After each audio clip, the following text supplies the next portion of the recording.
Alrighty team, now that we've completed the foundation phase of our nutrition, it's time to step it up a notch. And this is where things can get really serious, alright? And this is where we're going to, like I said, start to break things down a little bit more and go into much more detail and tracking things to really, I guess, tighten those strings with our nutrition and make sure we're going to get the best results possible.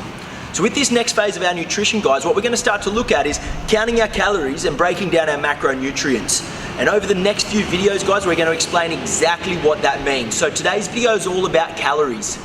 Now, all calories are, guys, is a measurement tool, okay? A measurement tool for energy that's contained in food. So just the same as, you know, distance is measured in meters and water is measured in liters, we're going to measure our energy through calories.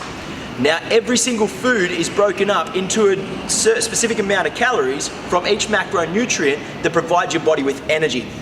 So when we look at getting in shape, guys, we need to get that energy balance, all right?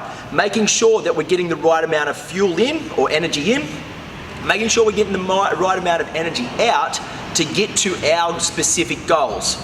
Now, guys, it's not as simple as, all right, let's just bring our fuel right down and we'll start to lose weight, okay? Because our body needs a certain amount of fuel to make sure that we get through what we need to do and make sure our body's able to operate.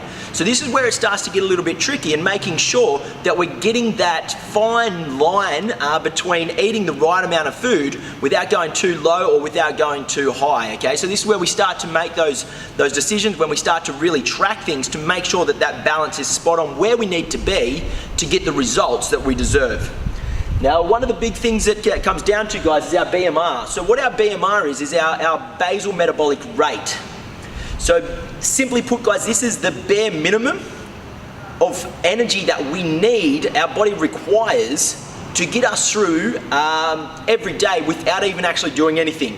All right, so this is the amount of fuel that your body needs to be able to maintain cognitive function with the brain, cardiac function with your heart, and everything like that. So there is a bare minimum, or a basal metabolic rate, the amount of fuel that you need to maintain your bodily function without doing absolutely anything at all. So that's not even taking into account, you know, getting up to go to the toilet or going to work or any training at all. All right, so that's our basal metabolic rate.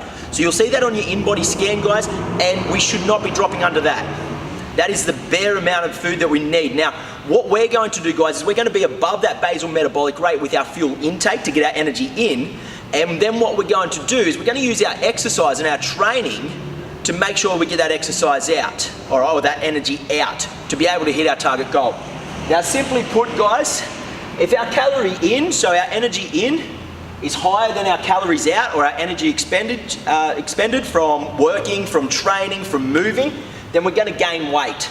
And generally that's the problem that most people are in, is we've been over consuming for an extended period of time with no movement. So we start to gain that unwanted body fat. So what we want to do, guys, if you're looking at losing body fat, is when our calories in, or our energy in, is less than our energy out, then we're going to get a loss. So when we're burning more fuel than what we're actually consuming, that's when we're going to be able to lose that body fat, and that's exactly what we want to do. So, guys, that's a very simple term. So if you're trying to drop weight, then obviously we need to find that balance that's higher than our BMR, but lower than what our output is. And that's where our training comes into play, and like I said, starting to track things. But when it comes down to it, guys, it's going to come down to the foods that we are eating. So when we look at calories, a lot of people, when they start to talk about, I guess, nutrition protocols, like if it fits your macros,